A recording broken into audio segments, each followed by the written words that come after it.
যুক্তরাষ্ট্রের নাগরিকত্ব পেতে পার করতে হয় জটিল আইনি প্রক্রিয়া। এই বিষয়ে কড়াকড়ি আরোপ করেছে ট্রাম্প প্রশাসনও। তবে গণমাধ্যমের খবর, এবার রিয়ালিটি শোতে অংশ নিয়েও মিলতে পারে দেশটির নাগরিকত্ব। যুক্তরাষ্ট্রের হোমল্যান্ড সিকিউরিটি বিভাগকে এমন এক প্রস্তাব দিয়েছেন কানাডীয় বংশোদ্ভূত মার্কিন প্রযোজক রব ওরসফ।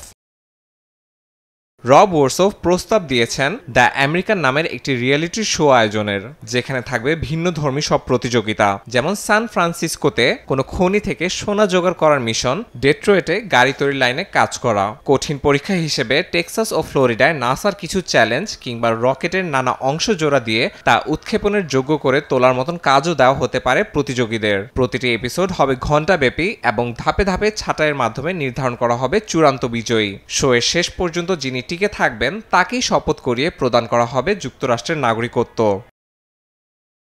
রব ওরসফের এমন প্রস্তাবের বিষয়ে অবগত আছে বলে জানিয়েছে হোমল্যান্ড সিকিউরিটি বিভাগ। তারা বলেছে এটি এখনো প্রাথমিক পর্যায়ে রয়েছে। প্রস্তাবটি গুরুত্ব দিয়ে বিবেচনা করা হচ্ছে বলেও জানিয়েছে তারা। ইয়াসিন মোহাম্মদ জিসান, সময় সংবাদ।